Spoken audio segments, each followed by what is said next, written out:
Bonsoir. Je vais vous proposer une expérience simple. Repensez à votre journée d'hier.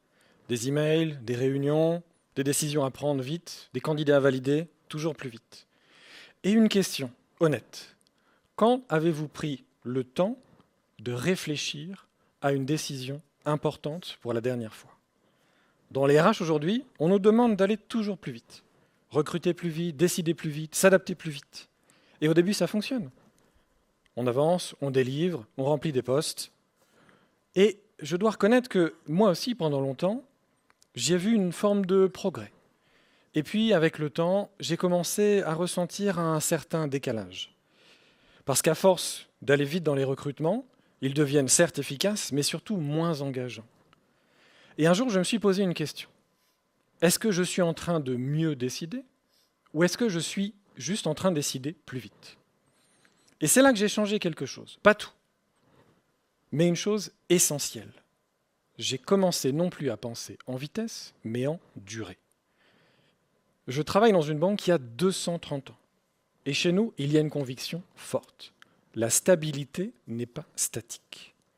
Et rester pertinent pendant 230 ans, ça ne veut pas dire ne pas bouger. Ça veut dire évoluer sans se disperser, investir sans céder à l'urgence, et choisir plutôt que réagir. Et concrètement, pour moi, dans les ressources humaines, ça se traduit par ce que j'appelle le temps long. Le temps long, c'est recruter pour ce que la personne va devenir. Quand je recrute, je ne recrute plus pour un poste. Je recrute pour 7 ans. Et ça m'oblige à être transparent, très transparent. Récemment, j'ai recruté une HR Business Partner à Paris. Elle s'appelle Martine, elle nous a rejoints en avril. Et pendant le processus de recrutement, j'ai dit la même chose à tous les candidats. Ce qui m'intéresse, c'est de vous recruter pour 7 ans. Certains ont immédiatement adhéré. Ils se projetaient déjà dans leur évolution. Et d'autres, j'ai senti quand même un petit peu plus d'hésitation. Et en fait, c'est normal. Ils voulaient un poste de manager d'ici 3 ou 4 ans. Dans mon équipe, c'est pas possible. Et c'est vraiment à ce moment-là qu'on a eu des conversations très différentes sur les attentes, sur la trajectoire. Et j'ai compris quelque chose. Recruter dans le temps long, ce n'est pas seulement projeter, c'est aussi accepter de ne pas convenir à tout le monde. Le temps long, ce n'est pas séduire tout le monde, c'est construire avec les bonnes personnes.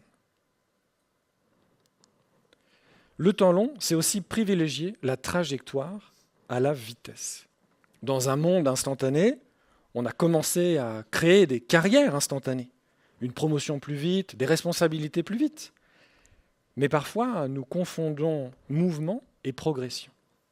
Parce que faire 3 postes en 3 ans, ça ne garantit ni une expertise, ni d'avoir de l'impact. La vitesse donne parfois l'impression d'avancer, mais la trajectoire donne une direction. Et c'est quelque chose que nous connaissons bien dans la banque privée.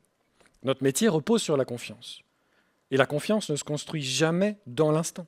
Nos clients ont le choix, ils peuvent partir demain. Pourtant, certaines familles décident de nous confier leurs projets sur plusieurs générations. Nous accompagnons les parents, puis les enfants, et parfois même les petits-enfants. Cette confiance ne se transmet pas parce que nous avons été les plus rapides. Elle se transmet parce que nous avons été présents dans la durée. Et je crois que c'est pareil pour les talents. Les meilleurs ne cherchent pas seulement la vitesse. Ils cherchent du sens, de la progression, une histoire dans laquelle s'inscrire. Nos clients restent parce que nous construisons la confiance dans la durée. Pourquoi est-ce que nous devrions recruter nos talents différemment? Enfin, le temps long, c'est également évoluer sans se disperser. Chez Lombard-Odier, ça veut dire quelque chose de très concret. Lorsque nous investissons, nous le faisons sans attendre un retour immédiat. Nous ne courons pas après chaque tendance et nous savons dire non. La stabilité n'est pas statique, c'est une trajectoire maîtrisée. Nous en sommes aujourd'hui à la 7e génération d'associés gérants. Et certains ne viennent pas à des familles fondatrices. Pourquoi? Parce que quand on travaille dans le temps long, on ne remplit pas des postes, on construit des trajectoires. On ne retient pas les talents, on leur donne envie de rester.